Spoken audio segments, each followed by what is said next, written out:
This prison is the most unique in the world. All the cells are made of glass. In such a completely transparent environment, prisoners cannot even use the bathroom without being monitored. They can even see how many nose hairs a prisoner has. Even more bizarrely, these cells are suspended in the air, making traditional escape methods like digging tunnels completely useless. The number of guards here is several times that of a regular prison, making it nearly impossible to find an opportunity to escape. Ray, as a newcomer, naturally faces the provocation of the old inmates. Just as a conflict was about to break out, a man named Emile appeared, and the other prisoners immediately stepped aside. Emile took the initiative to talk to Ray. However, Ray, being new, knew that all the prisoners here were tough, so before gaining their trust, he didn't want to say too much. But over the next period of time, Emile kept watching Ray because he noticed that Ray always observed his surroundings after arriving. So Emile asked him if he needed help. At first, Ray didn't want to respond, but he soon realized that the security level of this prison was higher than any prison he had seen before, with guards working in 24-hour shifts and no loopholes, making it impossible to escape by going solo.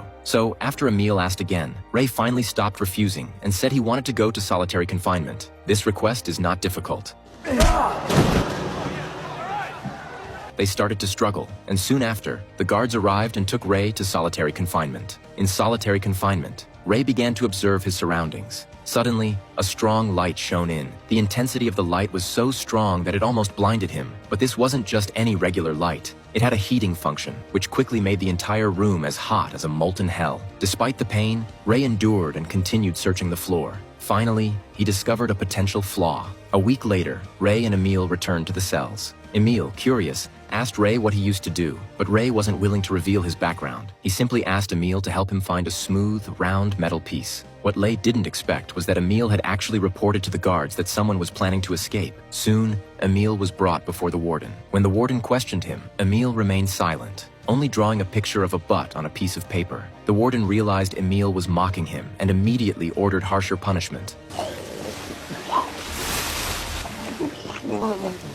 After a long time, the warden finally ordered them to stop, and Emile seized the opportunity to crawl under the table and remove a metal cover from the sewer. Seeing Emile's resilience, Ray finally believed in him. He then revealed his true identity and the reason he was here. He came to test the prison's security, but unfortunately, he had fallen into a trap. Someone wanted him to stay here forever, but he didn't believe anyone could trap him. He was determined to escape and uncover the conspiracy behind it. After observing, Ray realized that the prison seemed to be built in an underground crack or cave, but as long as he kept climbing upwards, there would always be an escape route. He also noticed that the floor of solitary confinement was made of steel, not aluminum, which became a deadly flaw. When steel rusts and is heated, it expands and falls off. The metal piece Emile brought could be used to heat the rivets. Once the plan was set, Emile began to create chaos, and Ray seized the opportunity to mold a piece of bread in his hand. As a result, they were once again thrown into solitary confinement. Ray quickly used the metal piece to heat the rivets. Under the light, the rivets soon popped out. He continued to use the same method to remove all the rivets, then placed the bread he had hidden earlier into his mouth and tapped the floor to signal Emile. Upon receiving the signal, Emile immediately started shouting loudly, drawing the warden's attention. Ray took advantage of the moment to cover the camera with the sticky bread and opened the metal plate, crawling into the passageway. He began to climb up through the pipes. Meanwhile, the warden had arrived at the solitary confinement and thought Emile couldn't withstand the prison's harsh punishments. He stood by, enjoying Emile's misery. This, however, gave Ray the perfect opportunity to escape.